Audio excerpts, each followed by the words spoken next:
you reach 40, life indeed begins at 40. Before you reach 40, you are living in the world of hypothesis, theorization, blaming elders. Why is it these elders have been here in this village and we are suffering? You are always blaming people thinking that when you reach their age, you'll do things better. When you reach 40, you discover that you have made several mistakes which are responsible for where you are. You also start discovering that you may not buy a hammer the way you thought. If you would look at what I wrote when I had just come to college, I planned for my whole life. Even before I knew the wife I would marry, I had already suspected that I would have children with her, and I had already chosen the names. If the first one is a boy, this is the name. If it's a girl, this one.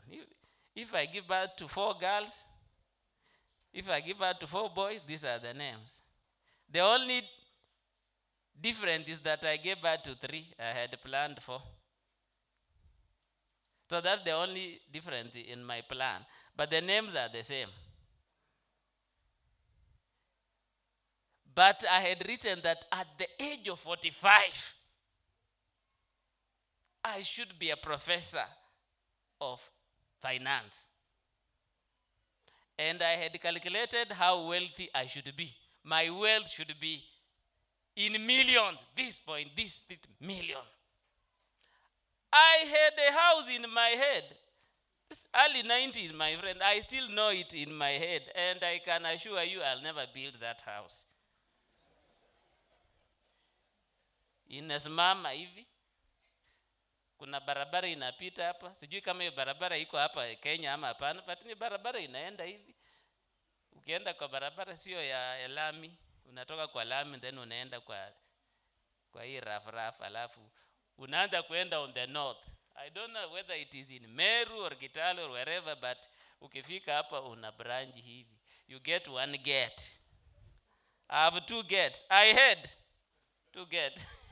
Get one gate. Nimepanda makongi ingine ya kizungu, sio ya kienyeji ya watachoni. Then unaenda hapo unaingia gate ingine hapo unapata miti, nyumba kubwa sana with red tiles. My friend, I'm living in a world of shock.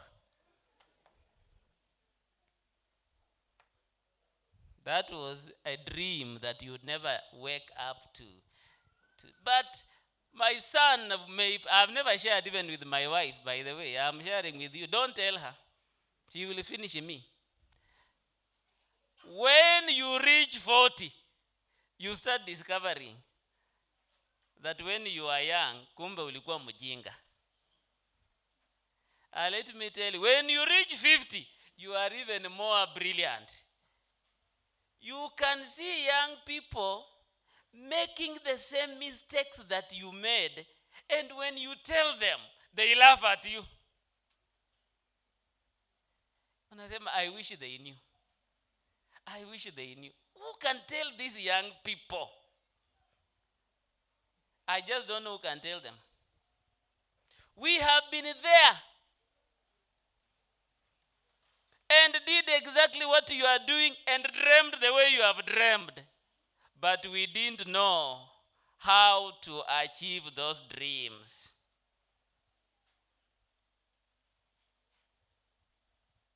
When you are grown up in the word, you also started discovering certain things. When you are newly baptized, or when you are going to be baptized, you are very serious in leading a holy life. You are very serious. You even wonder why some people have been in the church for a very long time na wanaanguka kwenye dhambi. Mimi nikibatizwa, sasa unasema nitawaonyesha Ukristo ni nini. Hivi ujinga yenye watu wanafanya, I will not. Then you reach there, and you know, there's one thing I want to emphasize here. we think that sin refers to actions of omission or commission. Very many people think like that. You are right, but not accurate. And we think that righteousness or holiness also refers to actions of omissions or commission.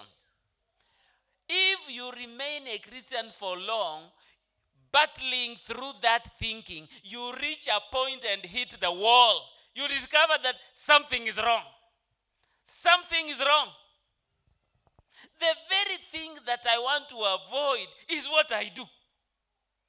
I don't want to be a person of anger. Mimi sitaki kuwa mtu wa hasira. Mimi sitaki kuwa mtu wa hasira. Hiyo siku yenye umesema Mungu nisamee, sitaki kuwa mtu wa hasira, hiyo siku utagombana na bibi yako na usipochunga utamtwanga kofi. And women are wonderful. They know how to discipline church elders. If you are a church elder, you are under the mercy of your wife. She will tell you are not even fit to be a church elder. I wish they knew what I know. She is telling you. If they know that you are just nothing, they will never choose again you to be a church elder. And that is the day you are going to preach.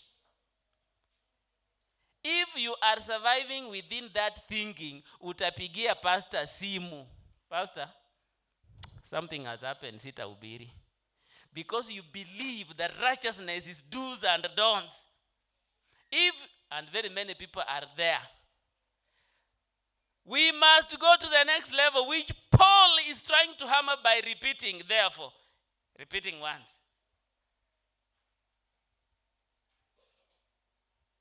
He says this: we inherited Adam's sin. If you look at what is in the parenthesis, he argues that what comes out of the sin of Adam is death. Death is evidence that you have the sin of Adam. In fact, just look at what it says in verse 12. Therefore, just as through one man sin entered the world, and death through sin, and thus death spread to all men, because all sinned. That is a very serious thing. Any man who dies has sinned, including children who don't even know their names. The conclusion here is that sin is a state you are born in, not necessarily an action. An action is the fruit of your state. When a child is born, everybody wants to hold that child. Wanamwita malaika. Come after 10 years and you'll not believe it's the child you are struggling to kiss. Ameharibika.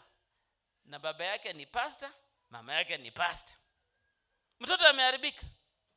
Pastor anaweza kuoa pastor na wazae watoto walevi.